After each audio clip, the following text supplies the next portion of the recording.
గంగాధర్ గారు మీరు ప్రస్తావించారు కాబట్టే ఇందులోకి వెళుతున్నాను. మహా గాయకులు కూడా గొప్ప గొప్ప చాలా అద్భుతమైన భక్తి సంగీతం స్తోత్రాలు పాడిన వారు కూడా వృత్తి ధర్మంలో ఇది పాడను ఇది పాడతానని నిర్ణయించుకోకూడదు అని పెద్దలు చెప్పినట్టుగా వారు కూడా ఈ సంఘర్షణకి లోనయ్యి ఇంకా తప్పనిసరి పరిస్థితుల్లో వారు పాడిన సందర్భాలు ఉంటాయి. మరి ఏ విధంగా అలా అనొద్దు తప్పనిసరి పరిస్థితి కాదు. ఇప్పుడు ఉదాహరణకి నేను ఉన్నాను, యేసుదాస్ గారు ఉన్నారు, ఎంఎస్ సుబ్బలక్ష్మి గారు ఉన్నారు, వీళ్ళని ఉదాహరణ తీసుకోండి, వాళ్ళకేం తప్పదా? అసలు వాళ్ళు ఎంఎస్ సుబ్బలక్ష్మి గారు మహాతల్లి ఏ స్థాయిలో ఉందంటే అసలు మనం ఏమిటి ఇంకా బిత్సం ఎత్తుకోవడమే మార్గమా? దేవుడే చూస్తాడు, రోడ్డు మీదకి వచ్చినా పర్వాలేదు అనుకుంటున్న టైంలో కంచి స్వామి ఆవిడ ఆ స్థితిలో ఉంది. పివిఆర్కే గారు ఒకసారి వారి దగ్గరికి వెళ్ళి ఒక ప్రాజెక్ట్ పేరుతో ఆవిడ విడిగా డబ్బు ఇచ్చినా తీసుకోదు. ఆవిడ అంతటి ఆత్మగౌరవం ఉన్న కుటుంబం వాడిది. వెళ్ళి ఒక ప్రాజెక్ట్ ఇవ్వండి అంటే అన్నమయ్య కీర్తనల ప్రాజెక్ట్ ఆవిడ దగ్గర తీసుకెళ్ళి ఇది మీరు పాడాలి తల్లి అంటే అసలు సాక్షాత్తు వెంకటేశ్వర స్వామి మిమ్మల్ని నా దగ్గరికి పంపించినంత అనుభూతి చెందుతున్నాను, చాలా కృతజ్ఞతలు స్వామి అని. సో దీనికి వెంటనే ఆయన ఒక 5 నిమిషాలు మాట్లాడిన తర్వాత ఇగో ఈ చెక్ తీసుకోండి, ఇది అడ్వాన్సు, ఈ ప్రాజెక్ట్ పూర్తవగానే మిగతాది ఏదో ఇస్తాం. అసలు ముందు దీనికి ఆవిడతో పాడించాలని కాదు, ఆవిడ కుటుంబాన్ని ఆర్థికంగా నిలబెట్టడం కోసం ఇంతమంది మహానుభావులు చేసిన ప్రయత్నం. ఎందుకని దాదాపుగా రోడ్డు మీదకి వచ్చేసిన స్థితి అనమాట. అన్నం ఎలా, ఈ పూట ఎలా, అలాంటి స్థితి. ఆవిడ చాలా గొప్ప ఆధ్యాత్మికవేత్త, భక్తి అంటే ఆవిడే. అలాంటి స్థితిలో ప్రాజెక్ట్ వస్తే ఆవిడ ఏమన్నారు తెలుసా? డబ్బు ఇస్తున్నారు ఏంటి, దేవుడి దగ్గర డబ్బు తీసుకుని పాడతానా? నో మిగతా ఏర్పాట్లు మీరు చేసుకోండి, నేను వచ్చి పాడి వెళ్తాను, స్వామివారికి అదే నా సమర్పణ అందంటే. ఆ స్థితిలో కూడా వాళ్ళని ఉదాహరణగా తీసుకోండి అంటున్నా. యేసుదాస్ గారు ఎప్పుడు ఆయన జీవితంలో ఎప్పుడు పాడలేదు? పాడాడు అంటే అది నీ మానసిక క్షుద్రం, హృదయ దౌర్బల్యం అంటాం. దానికేమి ఇఫ్లు బట్టలు ఏమి ఉండవు. ఇది నేను పాడండి, సారీ, ఎవడు ఏమి చేయడు, నీకు ఆ పాటల వరకే ఉంటాయి. ఇప్పుడు నేను ఎప్పుడు అలా పాడలేదు. మరి అంటే పాడడం వచ్చిన మీరు నేను ఏదైనా పాడగలం కదా, గొంతున్నప్పుడు ఏదైనా పాడగలం కదా. ఇది వద్దు అనుకోవడమే సంస్కారం అంటున్నా నేను. వాళ్ళు తప్పనిసరి వాళ్ళకి లేదని వీళ్ళకి ఉందని నేను అది విమర్శల జోలికి నేను వెళ్ళలేదు. మీ ప్రిన్సిపల్ అది అంతే, దట్స్ ఆల్. నేను రికార్డింగ్కి వెళ్ళాను. రికార్డింగ్కి వెళ్తే అందులో నీ లుక్స్ మారుస్తా, నీ సెక్స్ మారుస్తా అనేదో లిరిక్ ఏదో ఉంది. ఉంటే అది నేను థియేటర్కి వెళ్ళాను, లిరిక్ చూస్తే ఆ లైన్ కనపడింది. నేను ఇది పాడలేనండి, క్షమించండి అన్నా. శాస్త్రి గారు అదేం దోషం కాదు, మనకి అప్లికేషన్లో సెక్స్ అనే ఉంటుంది కదా, అక్కడ మేలో ఫిమేలో రాస్తున్నాం కదా, ఇక్కడ కూడా అంతే, అదే ఉద్దేశంతో తప్ప ద్వందార్థంతో రాయలేదు. దీని సందర్భం ఏంటంటే హీరో ఆడదాని వేషం వేసుకుని తిరుగుతున్నాడు. ఆ విషయం గమనించిన హీరో ఫ్రెండ్స్ ఒరే నువ్వేనని మాకు అర్థమైపోయింది లేరా, నిన్ను మారుస్తాం అని చెప్పే సందర్భంలో ఇదన్నారు. అసలు నా నోట్లోంచి ఆ పదం అంతా. ఆ పాట పాడడం వల్ల ఆ రోజు నాకు 45,000 వస్తాయి. మరి అదేంటది, ఎందుకని? స్వామి క్షమించాలి, నేను వితండవాదం మీతో పెట్టుకోను, మీరే జర్నలిస్ట్, చాలా సీనియర్. ఇక్కడ ఇప్పుడు మీ ఈ డాక్యుమెంటరీ ఇప్పుడు చూసినప్పుడు అసలు కళ్ళు చెమర్చి ఆనందంతో పాటు అయ్యో ఇంత పెద్ద యజ్ఞంలో నేను భాగం కాలేననే ఒక బాధ కూడా కలిగింది, ఆవేదన కలిగింది. అంత అద్భుతంగా ఉంది. మీరు చాలా గొప్ప యజ్ఞం చేశారు. అయితే ఇందులో ఎస్ జానకమ్మ గారి ఆశీస్సులు మీరు తీసుకున్నారు. ఈ పాట, ఇలాంటి పాటలు వారు చాలా పాడారు. మరి మీకు వ్యక్తిగతంగా సంఘర్షణ కలగదా స్వామి? ఎందుకంటే ఎస్పి బాలసుబ్రహ్మణ్యం గారు మహానుభావులు, ఏ శైవ క్షేత్రానికి వెళ్ళినా, ఏ పుణ్యక్షేత్రానికి వెళ్ళినా కూడా వారి పాట లేనిదే అసలు ఏది అక్కడ మారుమోగదు. అటువంటి మహానుభావులు ఎన్నో సందర్భాన్ని బట్టి, అది భక్తి కోసం కూడా కాదు, పాడారు ఇలాంటి పాటలు. మరి వాడిని ఎందుకంటే అన్నమయ్య అంటారు స్వామి, వేవేలు విధులందు వెరపేది మరపేది దైవము నమ్మినట్టి ధన్యునికిని శ్రీ వెంకటేశ్వరుండు చిత్తములోనున్నవాడు ఈవలేది ఆవలేది ఇతని దాసునికిని తెలిసితే మోక్షము తెలియకున్న బంధము. మనస్ఫూర్తిగా ఇంతకంటే ఆ గొంతుకి ఇంతకంటే నేను గొప్ప గిఫ్ట్ ఇంకోటి ఉంటుందని నేను భావించాను స్వామి. నేను ఇది నిజంగా ధర్మంలో కోర్గా ఉండేది మోక్ష స్థితి. ఆ మోక్షం అంటే ఏమిటో నిజంగా తెలుసుకునే క్రమంలో అడిగిన ప్రశ్న తప్ప ఏ విధమైన పిడివాదంతో అహంకారంతో కాదు. తమరి అమూల్యమైన, ఎందుకంటే మీరు ఇంత యజ్ఞం మీ జీవితాన్ని త్యాగం చేసి, ఫిల్మ్ జర్నలిస్ట్ అంటే అసలు అందరికీ తెలుసు ఎంత పాపులర్ ప్రొఫెషన్ అది. మీరు తలుచుకుంటే వాళ్ళ ఒక ఫిల్మ్ ప్రొడ్యూసర్ అయిపోయి ఇంకా ఏంటేంటో చేసేసి ఉండొచ్చు. అది కాదు అని ఇది ఎంచుకున్నప్పుడు, మీరు ఈ మార్గంలోకి వచ్చినప్పుడు స్వామి, మీకు ఇంత నిర్దిష్టమైన అనుభవపూర్వక అభిప్రాయాలు ఏర్పడినప్పుడు ఇది తెలుసుకునే ప్రయత్నంగానే అడిగాను నేను.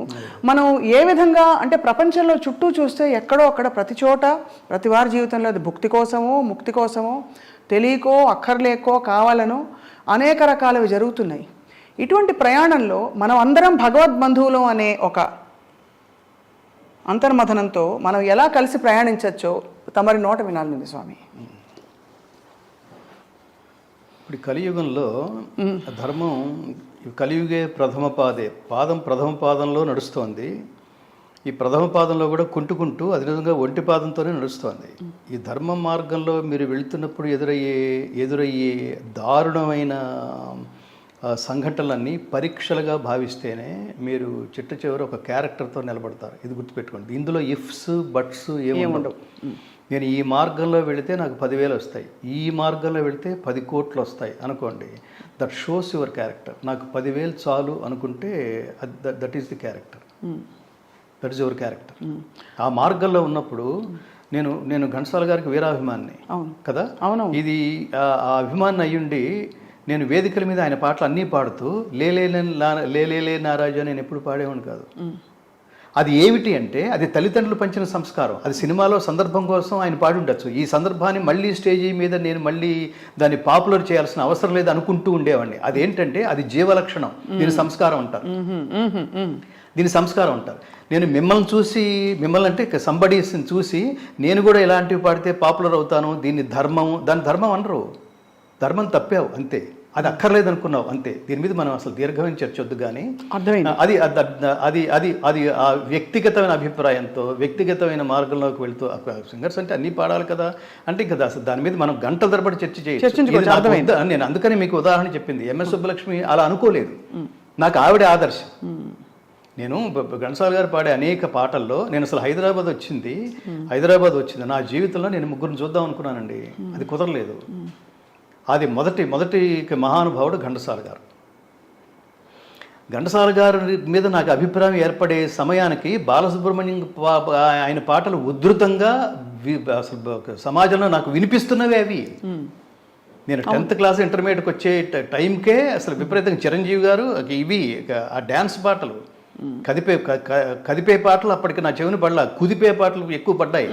కానీ ఆ మాయలో వెళ్ళొచ్చు కదా. మనం ఏది వింటున్నామో దాని ప్రభావం ఉండాలి కదా. అలా లేదు అంటే ఇక్కడే కర్మ సిద్ధాంతం అంటున్నాను. అదేదో ప్రపంచంలో 10 మంది అటువైపుకి వెళ్ళిపోతున్నారు, ఆ డ్యాన్స్ వైపుకి. నాకు వెళ్ళాలనిపించట్లేదు. ఎందుకు అనిపించట్లేదంటే అది నీ జీవలక్షణం. అది అంటే నువ్వు ఎప్పుడో చేసుకున్న కర్మఫలం వల్ల నేను ఇప్పుడు ఒక ఇన్సిడెంట్ చెప్తుంటాను.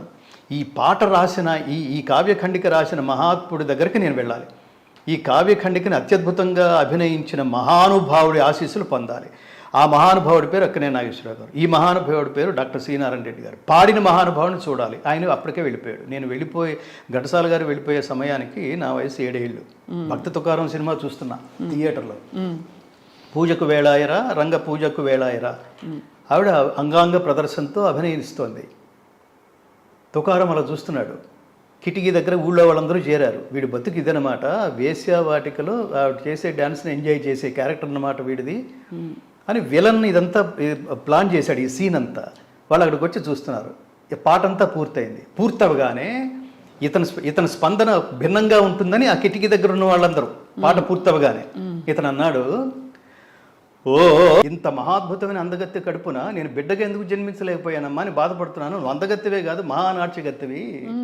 నీ కడుపున నేను ఎందుకు బిడ్డలాగా జన్మించలేకపోయాను? నీ ఒళ్ళో పడుకుని నీ ప్రేమను చూరగొనే బిడ్డగా నాకెందుకు పరమాత్మ నాకెందుకు జన్మనివ్వలేదన్నాడు. అసలు ఏం సంస్కారం అది?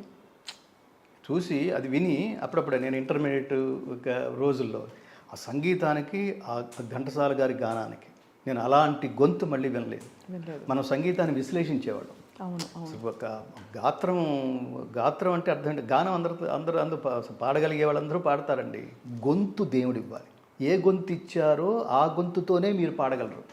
ఇక్కడ గొంతు సరిగ్గా లేకుండా పాట అద్భుతంగా పాడేవాళ్ళు ఇండస్ట్రీలో చాలామంది ఉన్నారు. అవును అవును. గొంతు బాగుండదు.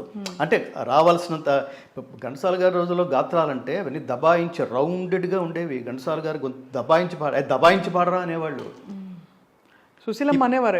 సుశీల్ గారు, వీళ్ళిద్దరు. మిగతావన్నీ కొంత ముక్కుతో, కొంత కొండ నాలుగుతో, కొంత అవన్నీ కూడా మాధుర్యంగా, అవన్నీ తేనె, నేను అంటుంటాను, అవన్నీ తేనె తాగుతున్నట్టు ఉండేవి.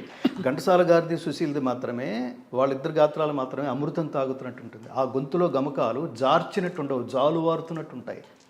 ఘంటసాల గారి గాత్రంలో పవిత్రత మీరు వేరే గాత్రాలు ఉంటుందంటే నేను నమ్మలేను. ఆ ఘంటసాల గారి కంటే కూడా తర్వాత కాలంలో ఉన్న వాళ్ళు భక్తి పాటలు ఎక్కువ విపరీతంగా పాడేసిన వాళ్ళు ఉన్నారు. అందులో భక్తి నాకు ఎప్పుడూ కనపడలేదు. ఇంత భక్తి అసలు అవి వినిపిస్తాయి అంతే. అవి ఎన్ని గుళ్ళలో మోగినా కూడా ఆల్టర్నేటివ్ లేక పెట్టుకోవటమే అంతే. నేను చెప్తున్నాను కదా, సందర్భంగా మీ గొంతులో మీరు ఇప్పుడు పాడారు, ఒక్కొక్క గమకం ఎంత సంపూర్ణంగా అద్భుతంగా పలికారు. అది నా కాన్ఫిడెన్స్. అది అట్లా ఘంటసాల గారి గొంతులో మాధుర్యం తర్వాత నేను ఎక్కడ వినలేదు. ఘంటసాల గారి గొంతులో ఆర్ద్రత నేను తర్వాత ఎక్కడ వినలేదు. ఘంటసాల గారి గొంతులో పవిత్రత నేను ఎక్కడ వినలేదు. ఘంటసాల గారి గొంతులో పరమశాంతి నేను ఎక్కడ వినలేదు. ఒక గాయకుడిని పట్టుకుని ఈ స్ఫూర్తిగా తీసుకుని మనం వెళ్ళిపోయిన తర్వాత కూడా మిగిలిపోయేటంత స్ఫూర్తిని గ్రహించి ఒక ప్రాజెక్ట్ చేయగలగటం అన్నది నేను ఆత్మగౌరవంతో చెప్తున్నాను. ఘంటసాల గారు, నేను, ఆయన కొన్ని వేల మంది శిష్యులు ఉన్నారు, కొన్ని వేల మంది ప్రభావితం అయిపోయి ఉన్నవాళ్ళు.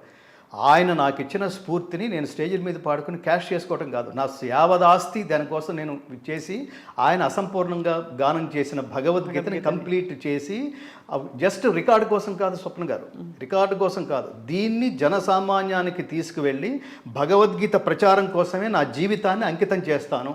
హరిని కీర్తించు నా నాలుక నరుని కీర్తించదు అని అన్నమయ్య ఎలా అన్నాడో, అంతటి స్ఫూర్తిని ఘంటసాల గారు ఈ దేశంలో ఒకడికి ఇవ్వగలిగారు అంటే అది నేనని గర్వంగా చెప్పుకుంటా.